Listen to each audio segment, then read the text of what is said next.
Hello, my dear students. I welcome you all in this online platform for the students of Life Sciences Botany for You. This online platform is basically created to help the students of life sciences all over the nation in career opportunities, academics, and personality development. Myself, Dr. Pitambar Humne, founder Botany for You and Associate Professor and Head Department of Botany, Dharampet MP Dev Memorial Science College, Nagpur.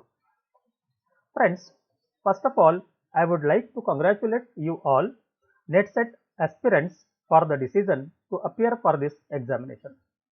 Because to pass this examination is not an easy task, but not at all very difficult. Only the thing is that you have to do the managed study, not to appear for this examination without any preparation. It is not possible to crack this examination with such attitude. This indicates the particular attitude is needed to get success in everything that we are trying to achieve in our life. Likewise, it is also in preparation of UGC NET JRF LS. This means that attitude and method of preparation to crack CSIR UGC JRF LS examination is important. Today, instead of routine teaching the subject, I will talk with you regarding these two things, attitude and method. Friends, what is attitude the mean? It is settled way of thinking or feeling about something, or in other way a position of the body indicating a particular mental state. Means दृष्टिकोण in Marathi or ravaiya or देखने का नजरिया in Hindi. Another question is why attitude? As I said earlier that without our proper attitude we can't succeed in anything that we want to achieve or to reach the goal. Hence, it is one of the essential factors in preparation of NET examination. Which type of the attitude is required? We can say either right attitude or positive attitude, so that this type of our attitude will help us to reach the goal or will help us to crack the examination. What will be the benefit of this attitude? This attitude is required because we know that the result of this examination is very low. This means the examination is not very difficult, but the NET aspirants are not in a right or positive attitude while preparing for this examination. Need of attention in the attitude is also equally important. Then, how we can use this attitude in NET preparation? Just overlook yourself. If you have faced this examination earlier, see the difference in between your attitude, study pattern and attention. Now, I am confident that you became well aware about the attitude required to crack this CSIR UGC NET JRF LS examination. Our another question is, what is the method of study and which method we need to use for the preparation? This means that you should prepare this examination with your own timetable and be self-disciplined with own timetable of your study. Why method is essential? The particular method is essential or required because this will save our time and we will be focused on our goal to crack the examination. This will also help to develop confidence. This is one of the important factors essential to crack the examination or the preparation. There must be a plan of study. This means that we must have the certain method or plan or the timetable which will save our time as well as will bring us near the success. This plan includes our properly syllabus reading, knowing the topics, titles, references, way of reading, type of questions asked, and method of study with respect to question pattern. Then, what is plan? The method of organized study with respect to the scope of syllabus with respect to the time. It means that you must decide how much days you would like to spare to pass this examination, because your time of study means the timetable will be solely depend upon this. This is our calculation, so that it is not necessary to pass the examination in same time period, but I assure you that you must crack this examination with confidence. Now, because why plan? Because this particular plan is responsible to avoid waste of your precious time of life, and also this will help you in build confidence and or guarantee you to reach towards the success in this examination. This will help us to increase our seriousness towards the preparation of examination, and we will be able to prepare this examination with equal attention and seriousness like to that of our graduation and post-graduation examination. Which type of plan is required and why it is very important? Or the method is useful in preparation for CSIR UGC NET JRF in life sciences to crack it within stipulated time period. Step by step, we will try to overlook this method of preparation for CSIR UGC NET JRF LS in life sciences. The plan includes overlook of the syllabus. This method includes this thorough reading of the syllabus, so that we will be able to understand the scope of the syllabus. This will also help us to decide our time management, our decision to face the examination, etc. Here I am given the example of the syllabus, which includes 13 topics from different subjects of life sciences. We have to go through all these topics and its content to become familiar with the syllabus. In organization of the syllabus, we need to arrange the complete syllabus in a particular manner in our copy, so that we will be very familiar with the syllabus. Here you can see I have written the syllabus on one side of the page, and its back or the left side is kept blank, so that we can write some important notations or any other related information with the syllabus mentioned on right side of the page. Have a look here. The syllabus is written in such a manner that one topic is in one line and some space is there to its right side on the same page. This space will be used to write page number of the books or the literature available with us. This will help us to find out the total literature or the number of topics with us. Also will be helpful to make the arrangements and or the total syllabus collection. The study plan includes again the study pattern that should be as per question paper. The pattern of the syllabus and its question pattern are much different than the pattern of our UG and PG syllabi. Hence, the pattern or the method of study must be the different.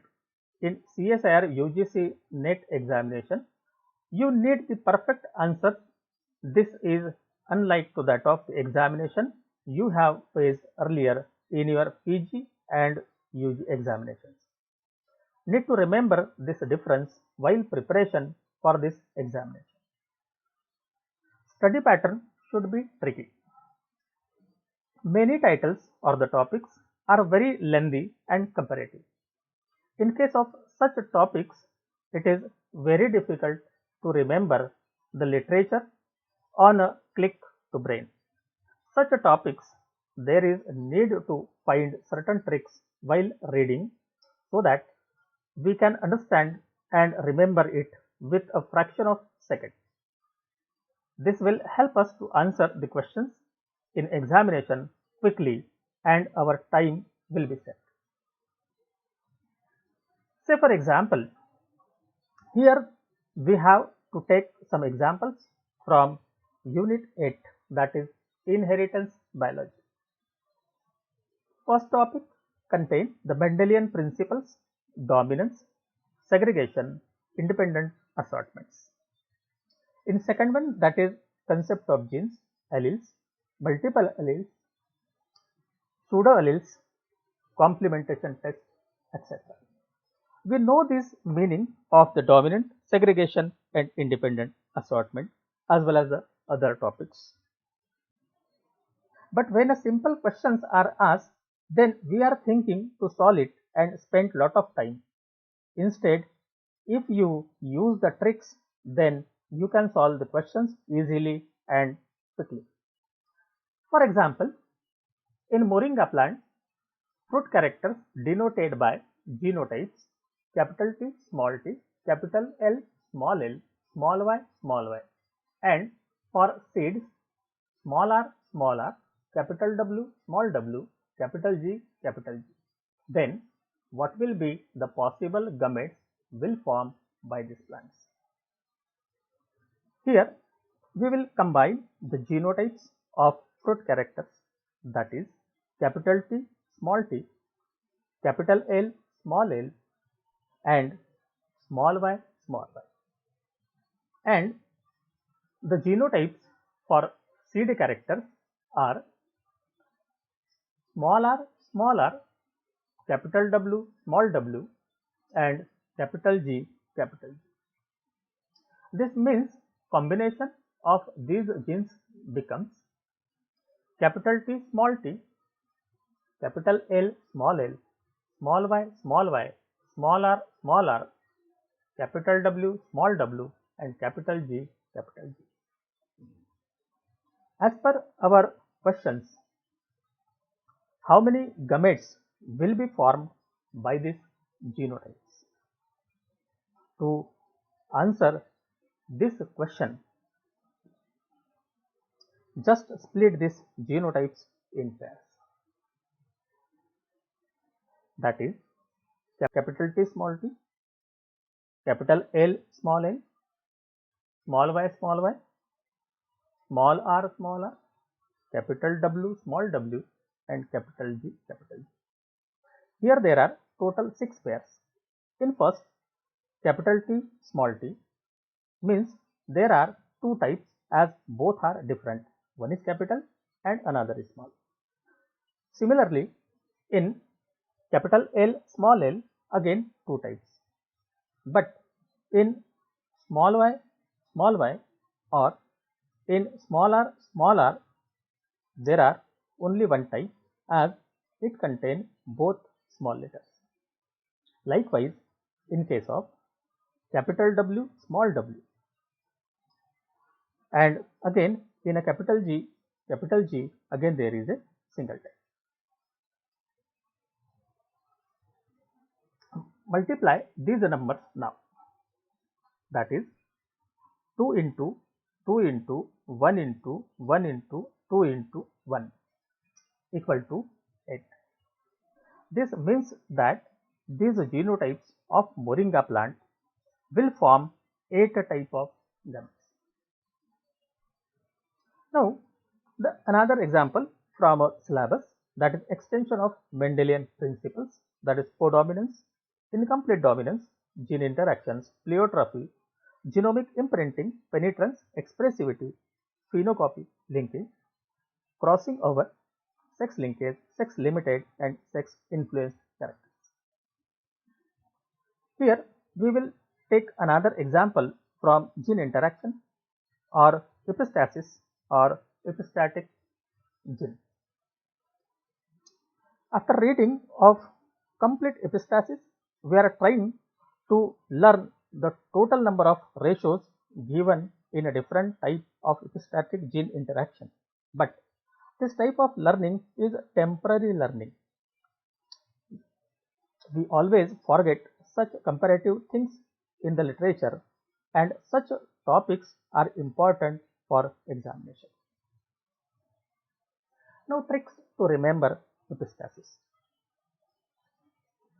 So, the important thing is that how to prepare such a comparative topics so that once we learn or understand it properly, we can remember it for longer time or even forever.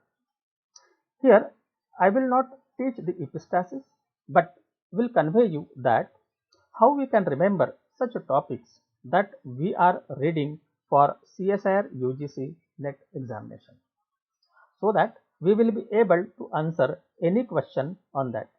This will help us to avoid the discussion of our topic, as well as it will save our time.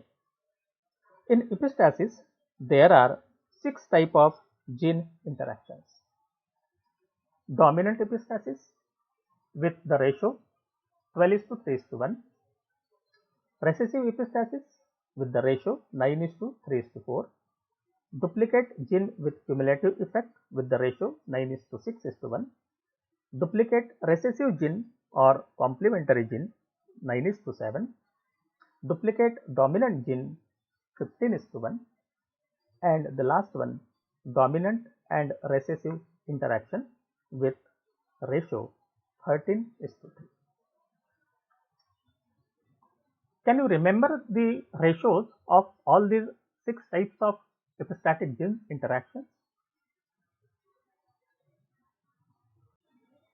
The most of answer will be no, even from the teacher side too. Do you know why? Because we have prepared it only in an exam oriented manner and forgot after our examination and not ever tried how to remember it forever. Such comparative topics need proper reading, understanding, and certain tricks to remember forever. Here we will correlate these ratios with the ratio that we have studied in dihybrid cross, and every one of us can quickly remind 9:3:3:1, that is yellow round, yellow wrinkled, green round, and green wrinkled as dihybrid phenotypic ratio. In this dihybrid phenotypic ratio, 9 offsprings contain both the characters dominant, that is yellow and round, hence capital D, capital D. In second position, there are 3 offspring which are first character, that is dominant, and the second one is recessive, hence DR. In third position, the first character is recessive and second one dominant, hence RD, and in last one both the characters in its combination are recessive and hence RR. You may have read this topic in several books, but you have not seen such a type of correlation of dihybrid phenotypic ratio with epistatic gene interaction ratios, as this trick is developed by me, and hence it is important to attend the classes of your teachers. They are beyond the books. You should remember this and take this seriously. We will use this trick of capital D, then capital D, capital R, capital R, capital D, and capital R, capital R to find out the ratio of epistatic gene interactions. For dominant epistasis, we will see the first position where the dominant character yellow is there, and that is first and second position. Combine these two numbers, that is 9 plus 3, and hence the ratio 9:3:3:1 will modified into 12:3:1.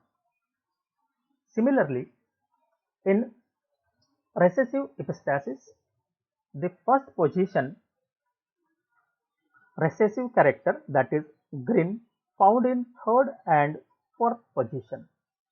Hence, the ratio 9:3:3:1 after combination of third and fourth position, it modified into 9:3:4.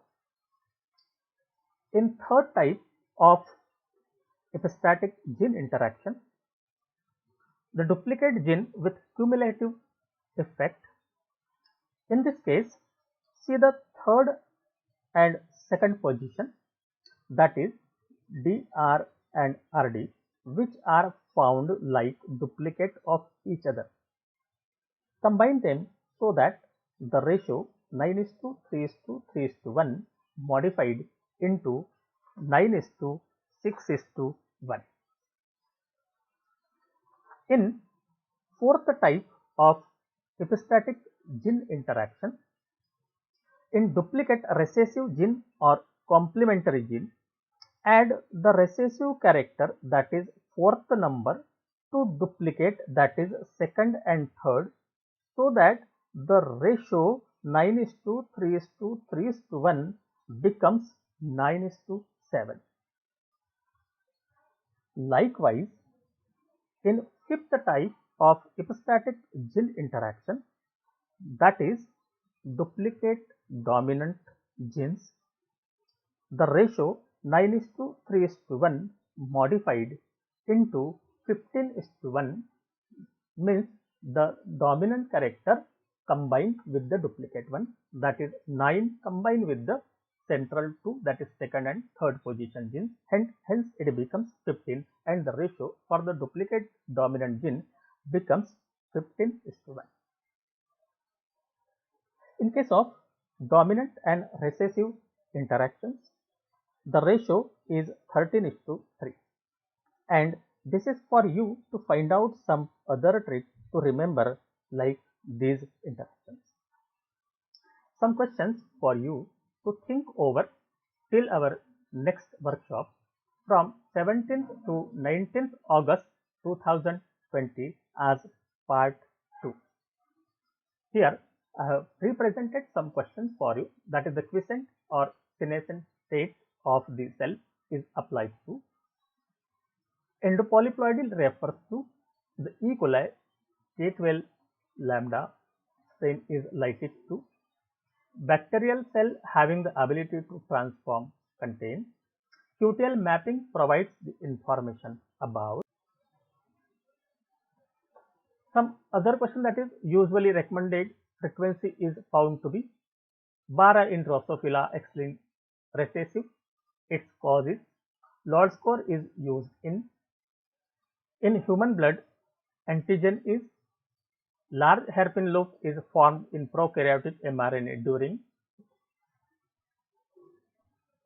Some other questions contain what are sulfhydryls, explain its role, what is polylysogeny, no naturally occurring cases of parthenogenesis exist in mammals, why, what is paleopolyploidy, explain its role, is there genetic recombination in between the alleles. The other question contains why are the bacterial cells do not transform, why P degree is used in human genetics instead of Punnett square, what indicate by skipped stand misprinting, why REC-OR is more efficient than REC-4, why genomic imprinting is necessary during embryogenesis in mammals. Friends, here I will conclude my lecture. The many more topics I will try to teach you through this online platform Botany for You.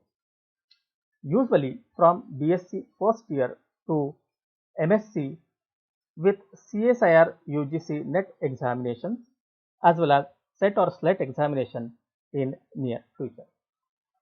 I am very much hopeful and confident that This lecture will be helpful to the beginners who are thinking and planning to pass this examination and are ready to hard work as well as manage study. The things that I have tried to put here are my personal experiences and methods that I have developed during my study as well as teaching to my students. Thank you very much you all for your patiently watching and or listening this lecture on attitude and method of preparation to crack CSIR UGC NET JRF LS in life sciences. If you feel this lecture is useful to you in preparation of CSIR UGC NET, then kindly like, share and subscribe our YouTube channel Botany for You. Thanks a lot once again.